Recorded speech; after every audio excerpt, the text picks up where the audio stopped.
करना चाहें तो कि यहाँ से आगे क्या करें, क्योंकि लेवल्स तो आते जाते रहते हैं। मैं इनफैक्ट उसी पर आ रही थी अनुज, क्योंकि आज मार्केट ने फिर से याद दिला दिया है कि इस मार्केट में कुछ भी हो सकता है। बिल्कुल राइट। नॉर्मली लोग एक तरफा तेजी देखकर भूल जाते हैं कि मंदी के दिन भी देखने को मिलेंगे। आज एक रियलिटी चेक हो गया, आज कल या फिर पिछले ट्रेडिंग सेशन में वो हो गया है। अब सवाल यही है, अगर आप तेजी के साइड के अग्रेसिव ट्रेडर हैं तो क्या फिर ट्रेडर नहीं, या फिर आप निवेशक है, क्योंकि डर उन लोगों को ज्यादा लगता है जिन्होंने लॉन्ग टर्म में पैसा लगाया हुआ है, क्या उनके लिए एक अपॉर्चुनिटी है या फिर it's too early to tell? आगे शायद और भी निचले लेवल्स मिलेंगे जो लेवल्स का हम इस समय जिक्र कर रहे थे। देखिए, मैं बताता हूँ मेरी मार्केट को लेकर क्या रणनीति होती है, क्योंकि मैं तो खुद म्यूचुअल फंड में इन्वेस्ट करता हूँ और ETF में इन्वेस्ट करता हूँ।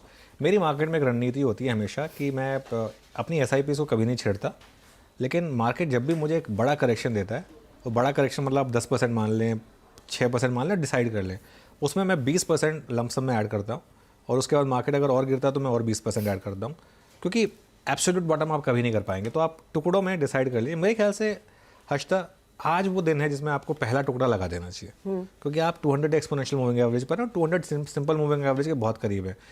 या तो यहीं से बाउंस कर जाएगा मार्केट, अगर नहीं भी करा तो भी एक रिस्क रिवॉर्ड जोन अच्छा है आपके लिए 20% पैसा लगाने के लिए।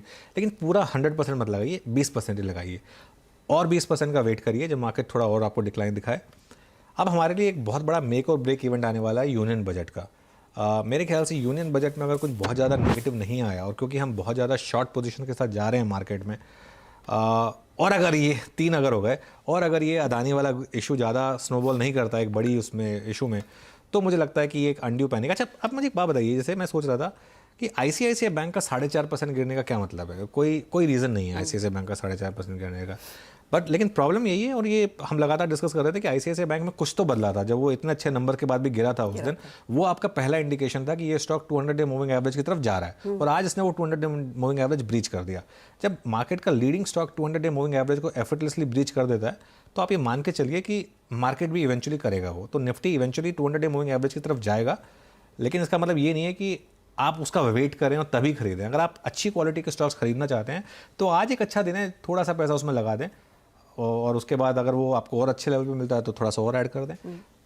वेल्थ ऐसी ही बनती है। वेल्थ में तो आपको ये करना पड़ता है, चांस लेना पड़ता है। या फिर ट्रेडिंग में, जैसे राकेश जी कहते थे, वो वधारे वधारे लेवानू, घटाड़े घटाड़े बेचवानू, कि चलती मार्केट में लो, घटती मार्केट में बेचो, या तो ट्रेडिंग कर लो। अगर इन्वेस्टमेंट करनी है तो इन्वेस्टमेंट में तो आपको फिर ये स्ट्रैटेजी अपनानी पड़ेगी। देखते हैं मार्केट संभलता है या फिर और फिसलता है। फिलहाल 17,550 पर वापसी निफ्टी की, 337 अंकों की गिरावट अब भी कायम है, और 1300 पॉइंट नीचे इस समय निफ्टी बैंक ट्रेड करता हुआ। वीरो आफ्टरनून, पहला दिन एक्सपायरी का और पहले दिन ही तगड़ा शेकआउट देखने को मिल गया।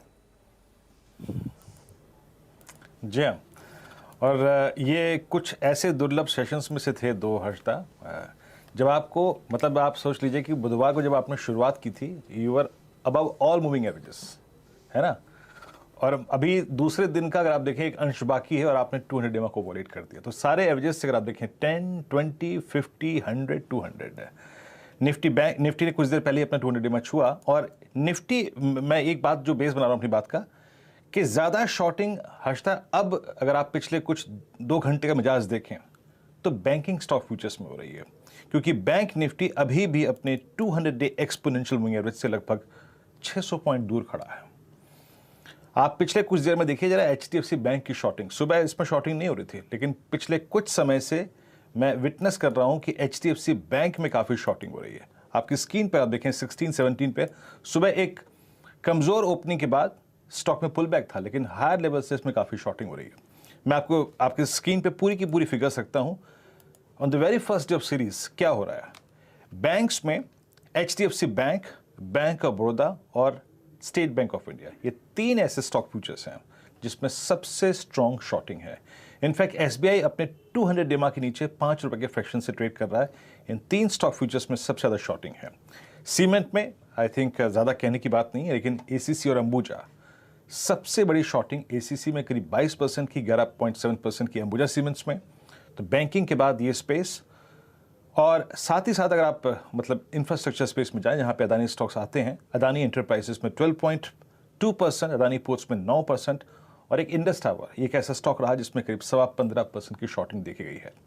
अगर आप लॉन्ग देखें तो लॉन्ग सिर्फ Bajaj auto, Tata Motors, TVS और अशोक लेन में आज विजिबल है, और एक आईटीसी जिसमें शॉर्ट कवरिंग विजिबल है। जो स्विंग आया है वो ज़्यादातर शॉर्ट कवरिंग की वजह से आया है, लेकिन अगर आप मुझसे पूछें कि पिछले 1-2 घंटे में क्या सबसे ज़्यादा हुआ है, तो सबसे ज़्यादा शॉर्टिंग बैंकिंग स्टॉक फ्यूचर्स में हो रही है।